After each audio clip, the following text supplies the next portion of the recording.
it can be pretty quick, and I can change the scale. Right now it's right there, it's gone beyond audibility, but basically you can change the scale to any one you want. This second one controls the frequency of this low frequency oscillator, which you can't really hear because the third one brings that in as its own volume. So if I press it really hard, get the scale up a little bit for it. It will come in a lot more. This is a problem with performance modules. We were going to design a case to make it so that you can play them flat. I typically play these when I play them at home. I have them at a 45-degree angle. And most performance modules, like these LFOs, these joysticks and stuff, they're not very ergonomically nice in an upright synthesizer like this, which are 90% of the people's synthesizers are done this way. So you can get cases that go down flat, and ones like that original picture of the buchla that are all curved and like that, those sort of things. But basically, there's Mono Rocket. He's going to come out with a case that's bent like that. Dofer has one that's got a flat space and a slant space, and you're supposed to stack these on top of that. And so there are ones out there, but yeah, so it's kind of ergonomically hard for me to do. But this last one here is a filter. So that would run the filter setting. And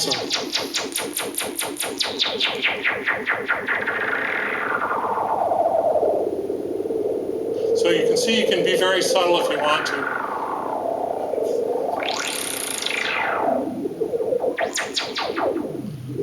And you can change all the parameters at the same time. And of course, this is a fairly simple patch. It's two oscillators that go into a ring modulator. The ring modulator goes into a filter, and the filter goes out to an external audio. What you call bump sound? Yes, I used to call this ray guns from Mars. Was the phrase I used to use. I used to play in a jazz band called Amnesia, and I played synthesizers basically, and that's what I did. I did ray guns from Mars. I played an Echoplex. The guitar player would plug into my rig, and I would take his chords and just take them into outer space, and he got all the credit because it was his sound they heard. They didn't see that white guy sitting in the corner.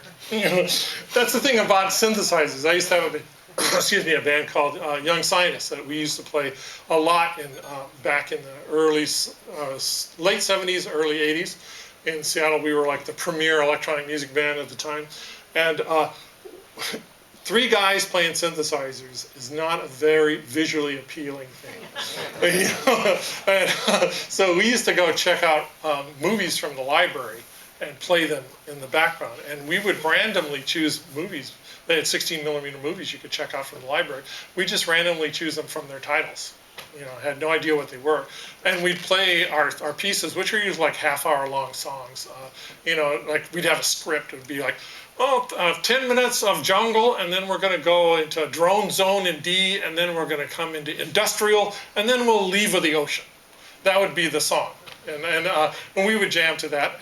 And we'd have this movie in the background, and people would come up afterwards and go, "Boy, you guys must have practiced forever with that movie." And half the time we didn't even know what it was. It was like, it was like a movie called Volcanoes. Oh, that sounds good. And it would be like a science movie with all these volcanoes. And maybe you'd look back there occasionally and go, and that'd be enough to convince people. The mind is really good about disassociation. But so a lot of these sort of things you can do very little movement and create quite a difference in the sound, like this one here.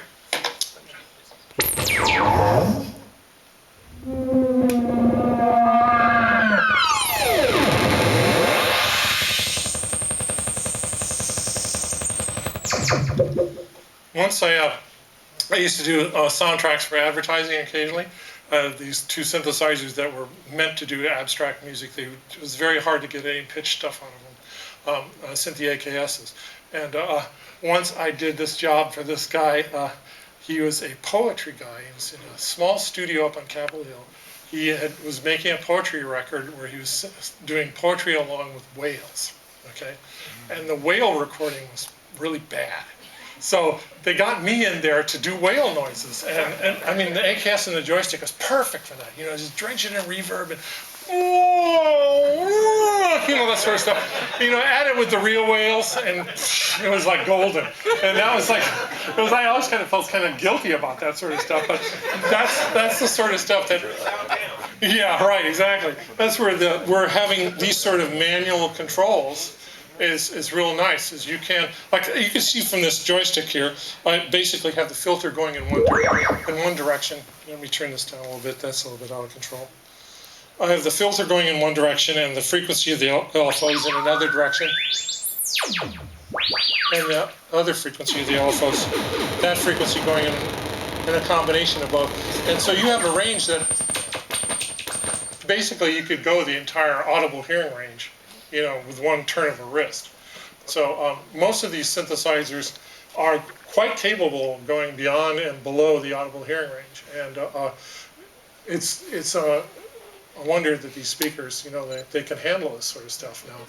And if you are to get into synthesizers, and especially if you are going to be doing noise or bug music, a compressor limiter is the thing to buy, because you will be blowing things up otherwise. And it's not too hard to make. Like, remember 10-volt signals. It's not too hard to make very, very loud sounds, that are beyond the control of what you can do. But basically, this is my rig close up to show. You have joystick, manual gate buttons, the filters. This is one manufacturer's filter. There's their oscillators up there. The MIDI interfaces. This iPhone module I made just for kind of a joke myself. I had an iPhone left over, and I decided to make it. Right now it's doing, let's see, I have to start it up again. But this is Dawn and Dusk in New Hope, Pennsylvania. It's an envelope. It's an environments record of birds. And then you can filter it and play with the sounds.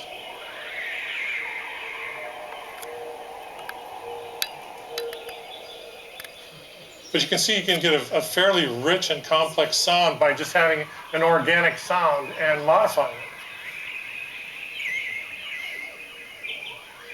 it. And drenching it in echo and stuff like that. But anyway, so that's another way of integrating external sounds. Guitars, a lot of guitarists nowadays, the pedals that you'll be seeing in the next AES, a perfect example. Most of the newest guitar pedals are a direct dropout of synthesis technologies. They are doing stuff that are in synthesizer modules, but geared towards a performance aspect. They have pedals, they have things that you can do. They listen to the volume level of the guitar. They have things like that, and that aspect our company wants to bring to these things, where the traditional keyboard is cool. You can always buy a MIDI to control voltage converter. That's covered. $50, and you have a little box that does that. And you don't, if you want to do that, we're not interested in making modules for you. But if you want to make something that does atonal sounds, it allows you to control a number of parameters at the same time, then that's the sort of stuff that we're making and what we'd like to make. And this is the start of these are the first two products we made that I showed a little while ago. That we're going to have a series of ones based on that technology, the force sensing resistor technology, because it's a very exciting stuff, and I think it's allows for a subtlety that you can play. You want to fill in the holes to the stuff that's not. Yeah, I mean, you have a full range of people, and everybody's making lots of modules, and there's some super exciting modules, like that sequencer I was talking from Tip Top, and there's some great controller modules out there that vary in ranges of prices. I mean, some of the modules in these cases, I mean, just for a rule of thumb, you guys might be thinking about getting into this. This is how the addiction starts. Okay, the addiction starts by buying a case. Okay, that will be the single most expensive thing that you bought to start off with, and that will be the groaner that you'll. What does the case run? These cases new cost about $500, empty.